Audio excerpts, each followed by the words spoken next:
go over. Today we will go over Sutra 47. So last week we did Sutra 46, and Sutra 46 now we're in the topic of who crosses Maya. Kastarati Maya. Who crosses Maya? And in 46 it says, Yaha Sangam Tyajati. The one who renounces their attachment to sense objects and beings also.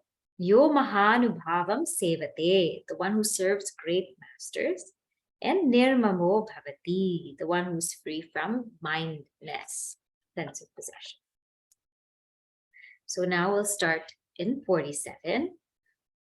Yo viviktasthanam sevate. Yo viviktasthanam sevate. Yo lokabandham unmulayati.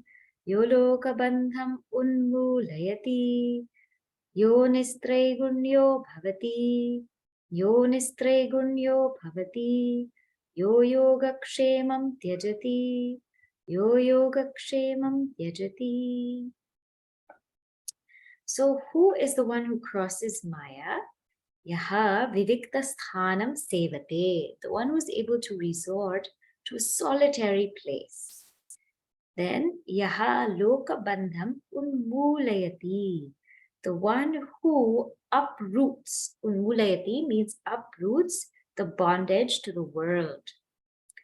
Yaha nistraigunyo bhavati, the one who can go beyond the three gunas.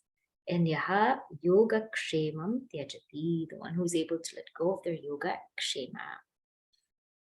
So the first one is the one who is able to be alone. Our greatest fear sometimes is to be alone, right?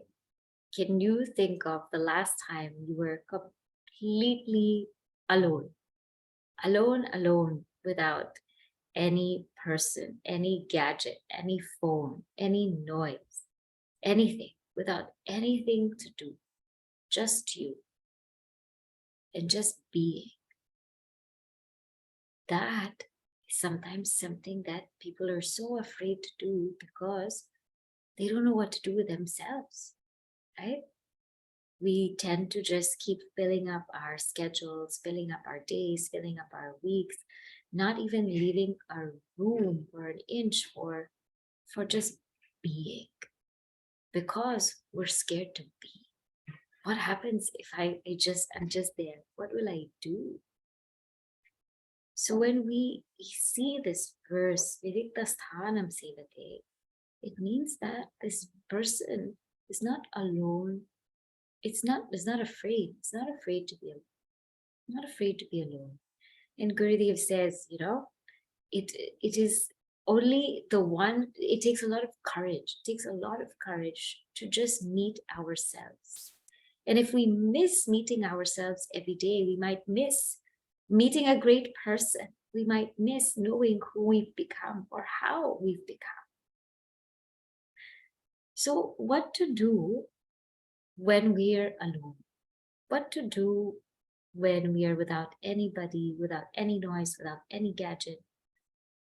I'm going to give you 3 acronyms today, right? That we can do when we're completely alone. The first one is RET, right? RET means R is let go of our roles and responsibilities. E is let go of our emotions, our equipments. T is to let go of our thoughts and even the thinker. So this is from a spiritual standpoint. So in the morning, first thing in the morning when I'm sitting, have I ever felt myself completely free of all my roles and responsibilities? Because when we're sitting quietly, when we're able to let go of our roles and responsibilities, then we understand that it's only a play. Otherwise, we feel so bound. We feel so attached. We feel like these roles and responsibilities are limiting us, are limiting our freedom. But in that moment, when we're sitting quietly, just what if we let go of all of our roles, all of our, let's say, spouse, friend, cousin, daughter, son, all of our responsibilities, all of the things we do. Let that go. And then let go of all of our emotions, all the things that we're feeling, all the things that we're thinking about. Let go of our thoughts, let go of our to-do list. What is there to do today?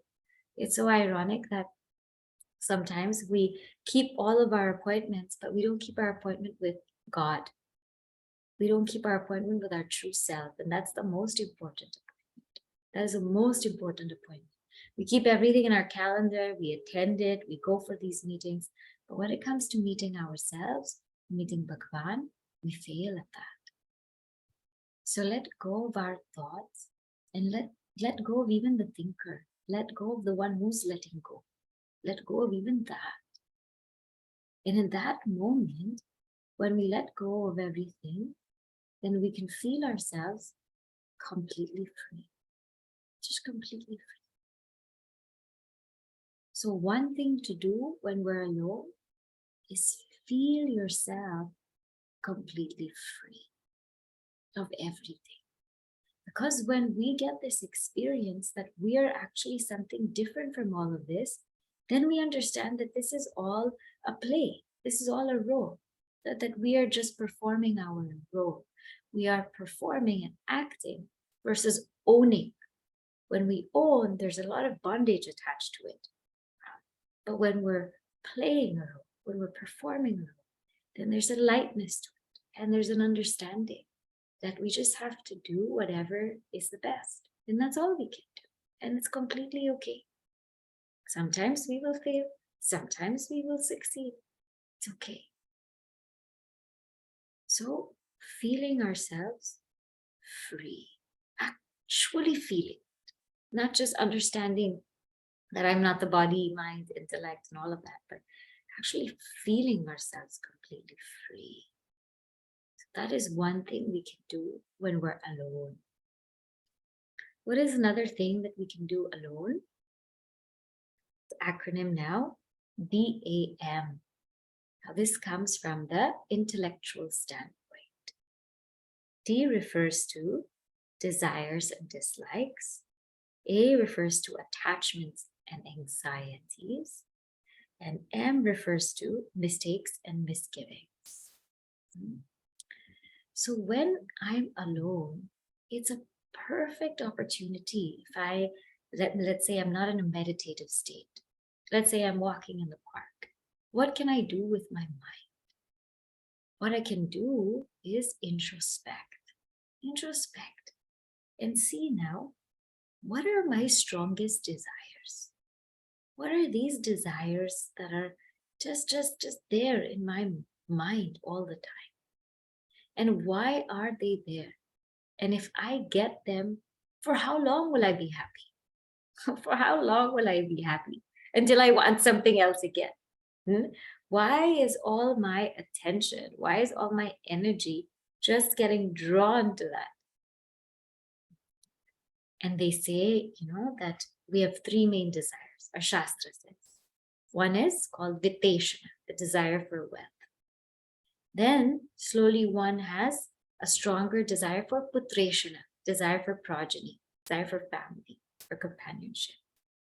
Then one has a desire for Lokeshana, desire for fame. They can all come together, but our Shastra says sometimes this is how it happens. First wealth comes, then the desire for progeny, pleasure comes, then the desire for fame comes. And they say this one is the hardest to break, And slowly, all of these desires are there. Are they thinning? Are they becoming thin? Are they becoming thinner? Or are they just multiplying? So also as a seeker, I have to see, what are my desires that are still there? How deep are they? Am I able to actually reason with them? Am I actually able to understand why I have these desires and slowly let go of them? So when I'm alone, that's something that I can do. Think about, why do I even have this? some might think of it, is it wrong to desire? It's not wrong to desire, but as we evolve, the only desire then should be for God, should be for truth, should be to live that life, just going on that path, being on the path. And the only desire should then be whatever Bhagavan's desire, whatever God's desire, let that be my desire. Why should I have my own? So what are these desires that are still lingering there out of my selfish mind? What are my dislikes? There's somebody that I'm disliking, that I'm feeling, very against. Who am I disliking, and is that strong? If I'm disliking someone so much, what does it mean? It means that there's something in me that's there in that person. If I dislike that the person is messy, that means I'm probably messy. If I dislike that that person is always in a rush, I'm probably always in a rush, right? Whatever we're disliking in somebody, the truth is we're disliking it in ourselves, and we're just seeing that reflection there. So who am I? Why is there so much friction between someone? And what is in me that's causing it? So what are my dislikes? Then the A is, what are my strong attachments?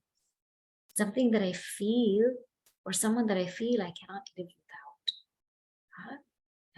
And that I depend on for my joy. We saw last week, what attachment does. So what are my strong attachments? What is something that makes me lose my sense of dharma? If you remember last week, I said attachment blinds us from clearly doing our dharma. So is there something that I'm attached to that's blinding me from doing my dharma? Love and attachment are different things, not the same thing. Love is a much, much deeper emotion. Love makes one independent, not dependent. Then with the A, what are my anxieties? Some things that I'm worried about the future. Will this happen? Will that happen? Okay, how will this work? So many things are there. And in this same verse, we will share something so beautiful. How not to worry. I will share with you how not to worry. But what are the anxieties still there, and why are they there? If I cannot control them, I can't control the outcome, why haven't I been able to let them go? Why are they still bothering me? Then M is mistakes. There are certain mistakes that I still keep making, whether it's I keep maybe losing my temper, or I keep waking up late, or I keep thinking this bad thought, this reoccurring thought, negative thought, it keeps coming in my mind. So what are those mistakes that I'm making every day? And why do I still make them? And M is also misgivings. The misgivings is like doubts. What are the doubts that I have? Whether it's about myself, whether it's about somebody else, whether it's about this path, what are the doubts that I have?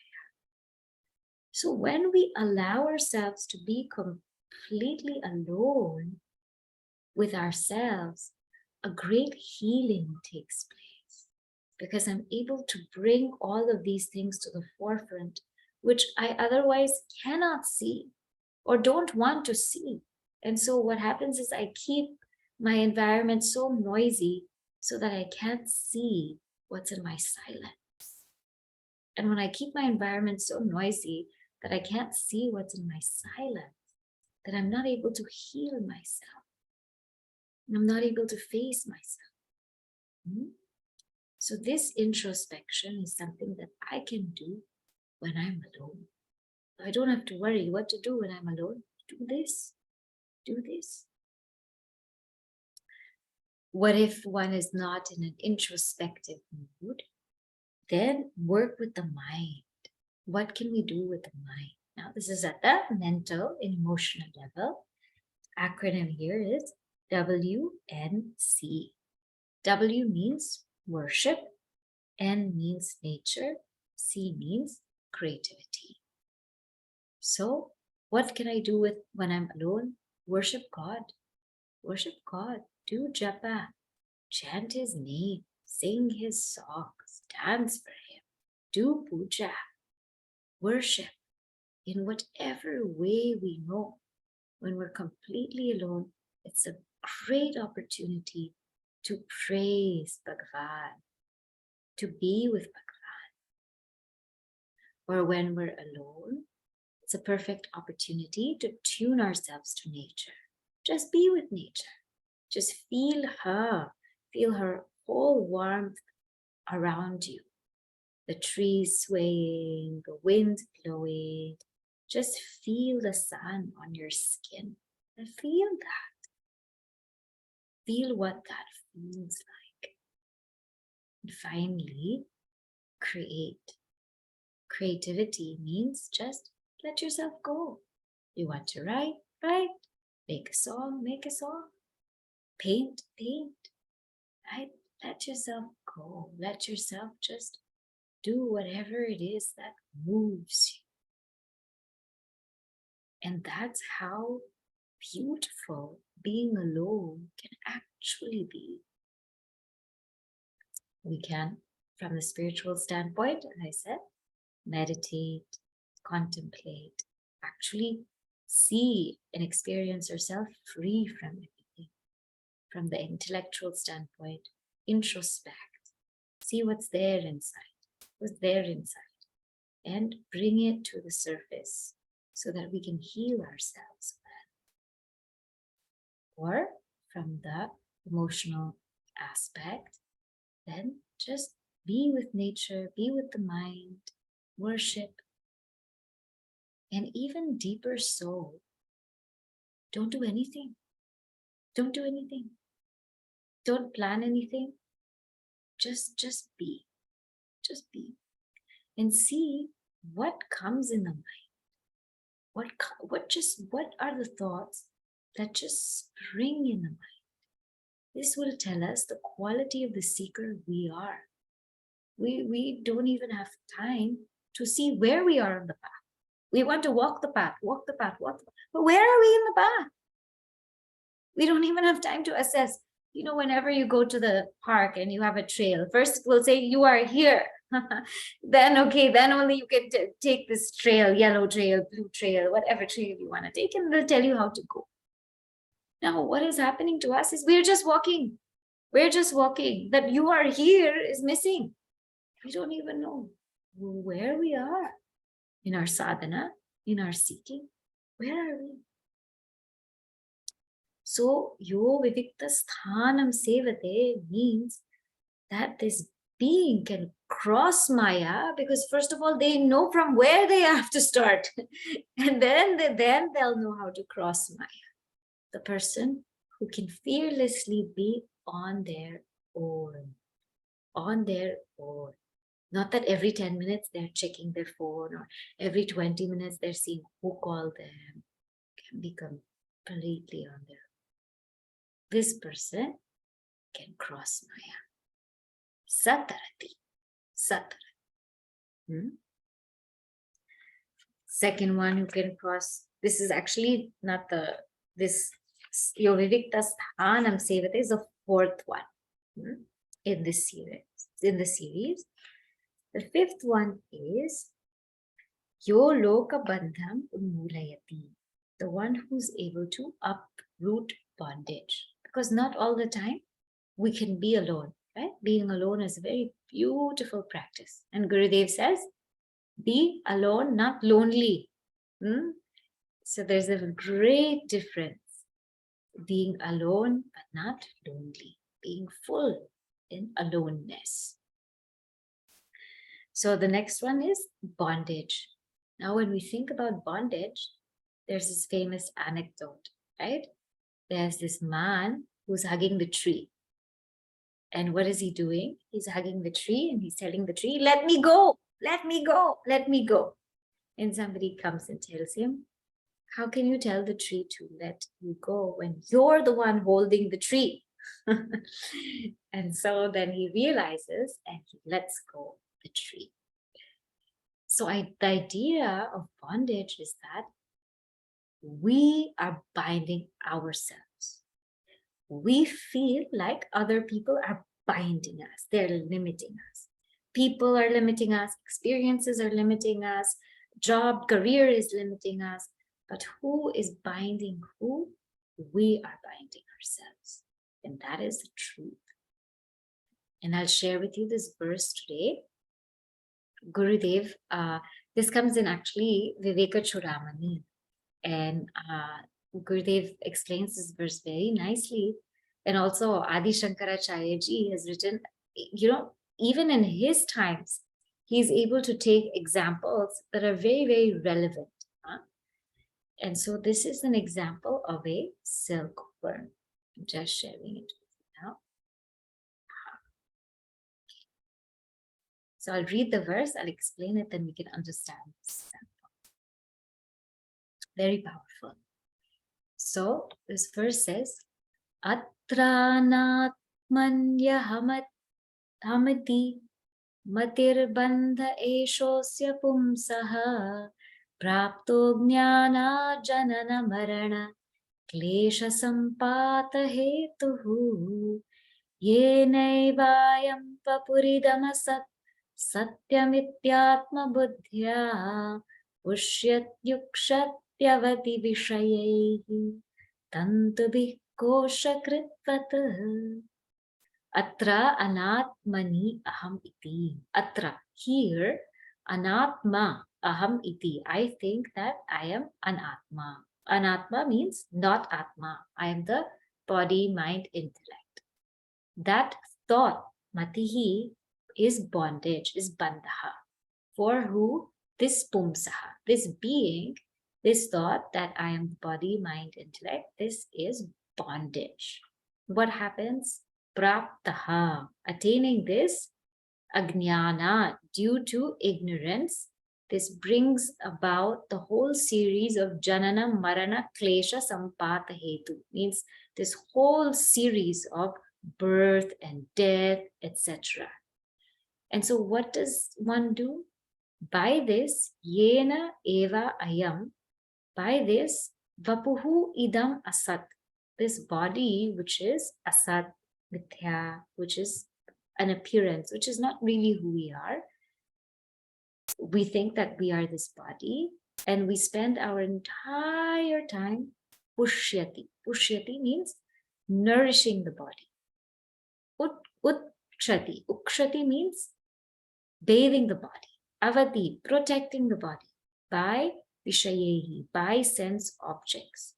And therefore one becomes bound, like tantubih koshakritvat, like a silkworm who's bound in its own cocoon, woven in its own threads. So now you think of the example of a silkworm, okay? The silkworm, it's born from its egg, and slowly it grows, and it feeds on leaves and things like that. Then it secretes a thread. It's called silk. Silk is very, very thin, but heavier than steel. And for days together, it secretes this thread and it forms a cocoon. And it's inside the cocoon. It's inside the cocoon, and it's forming this silk thread all around it. Big cocoon for days all together. And it's there inside.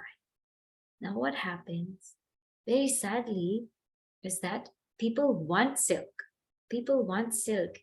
And if they let the silkworm hatch, usually the silkworm is supposed to hatch in the cocoon and fly away. If they let the silkworm hatch, what happens is they lose the silk. So people actually take that silk and they boil those worms. They take the silk, very sad, and they boil the worms, and they use that fiber for cloth, all kinds of cloth and everything like that. So what this example is saying is that the silkworm on its own is creating its own bondage, its own cocoon. And by its own cocoon, it gets burnt. So in the same way, because of our identification, we're creating our own cocoon. We're creating our own cocoon, and we are becoming bound by it. How can we complain that people bind us? that people restrict us, that people limit us, when we're the ones creating that. We're the ones creating that. And how are we creating it? We are creating it by our simple identification. This is the body, this is the mind, this is the intellect, I am this. If we're able to distance ourselves from it and understand that the body has to go through what it has to go through, mind will go through, intellect will go through, then there's so much freedom. But if not, then there's so much bondage. It's just a question of being able to identify or disidentify. One of our Swamijis gave a very, very powerful example once. He said that, imagine that you're going on a hike, right? And when you're going on a hike, what do? Buy hiking shoes. Yeah. Now imagine if the hiking shoe is one size too small and you have to go on that hike. Oh, that's a very, very painful hike. Every time you're just gonna be just like in such a bad mood because the feet get so sore. That shoe is one size too small. And you feel pain and pain and pain the whole time that you just want to take off that shoe. Just want to take off that shoe and walk barefoot. Similarly, we are in bondage because we have not felt that pain. That unlimited, infinite Atma, we have secluded it into a body, mind and intellect. We have squashed it and squeezed it to make it fit into a body, mind, intellect. And, so funny, but we feel so comfortable with it. We feel so comfortable with bondage. We're comfortable in this bondage. When is the day that we will feel uncomfortable with this bondage? When is the day that we will feel such a great discomfort that we will just want to take away this identification and walk free? When is that day? We don't know, because we're comfortable in bondage. We're comfortable. We feel like this is the way to live life, so it's okay. So only the one who has the guts to uproot bondage, uproot it, that person can cross Maya. Nobody else. Not one who is in their own bondage. One more we will see. Yaha nistraigunyo bhavati. The one who is beyond the three gunas. Now, we all know the three gunas, sattva, rajas, and tamas. And all of those three gunas belong to the mind. So the one who can cross Maya is only the one who's able to witness their mind, go beyond their mind. How do we do this? The first thing is, if the mind is in tamas, bring it to rajas. That's the first thing. Tamas meaning the mind is dull, inert, when it's not supposed to be. So when we're going to sleep, it's supposed to be dull and sleepy, and that's completely fine, right? When we're supposed to be sleeping, it's completely fine for the mind to be dull and inert. But when it's dull and inert, when it's not supposed to be, that's when it's a problem. Tamas is only a problem when we're not supposed to be tamasic. So when we're dull and inert, then when we're not supposed to be that, then bring it to a rajasic state of mind. A rajasic state of mind is one that's very active, very hyper. So walk, take a shower, eat, exercise, do something. But when the mind is too rajasic, then it's not supposed to be. When we're playing sports, it's okay. You can be rajasic, go for it. But when it's too rajasic, when we're not supposed to be rajasic, then bring it to sattva. Because only from rajas can we bring it to sattva. So calm the mind down. Relax. Take a few deep breaths. Just listen to some calming music. Chant, do japa. But keep the mind settled. Keep the mind calm. Why is it important to bring the mind through sattva? Because only through a sattvic mind can we go beyond the mind. This idea or this practice of just witnessing the mind, stepping beyond the mind, we can only do it when the mind is sattvic. Because when the mind is tamasic, we want to change it. We want to force it. We want to fix it. And when the mind is rajasic also, we want to control it. But when the mind is sattvic, one can easily slip and just be a witness to their mind. So that can only happen in sattva. So yaha nistre gunyo bhavati is the one who's able to slip beyond their mind. That's what it means. And here we must be very careful because sattva and tamas can look very much alike. Because both of them are, in sattva there's stillness, in tamas there's also stillness. In sattva there's quietude, in tamas there's also quietude. So sometimes somebody who's appearing to be sattvic, taking time for themselves, what are they actually doing? Sleeping. Right? And so one must be careful. Sattva is not tamas. Sattva is not tamas. When we're in the state of sattva, it means stillness with absolute awareness. It's not stillness with dullness. Right? And at the same time, sattva and rajas can also look alike. We might think that we are in spiritual practices. We are doing japa. We are doing dhyana. But the mind can be very rajasic. Means it's going all over the place. That sattva is not there. Or we're reading books. We're reading a lot of sattvic, great books. Yeah, the books may be sattvic, but the mind is rajasic. Therefore, it's not a sattvic act. The sattvic act means it's all sattvic.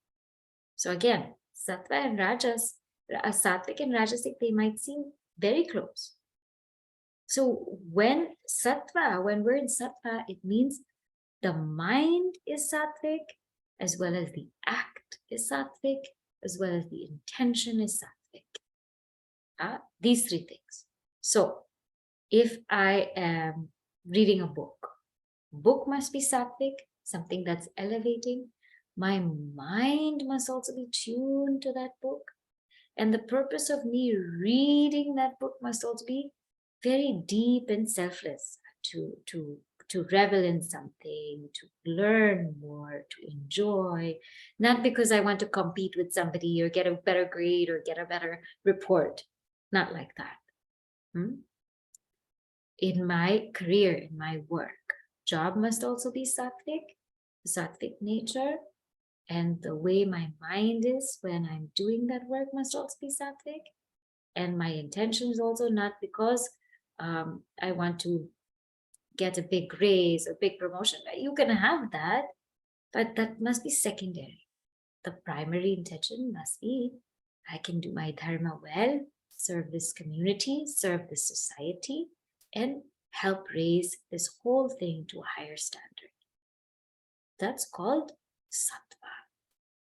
And only when a person is able to be nitya sattvasta. Nitya sattvasta means not all the time will be in sattva, but their natural inclination is sattvic. When a person's natural inclination is sattva, then they are prepared to cross Maya. So one has to work. We have to work on our character so much so that sattva becomes our natural inclination. That when people see us or when people are with us, they feel that sattva. Not that fancy rajas going here and there. And definitely not that tamas. This person can cross. The next one is a very beautiful story, so that I will share next time. But for today, you keep these three in mind. Okay, pause here.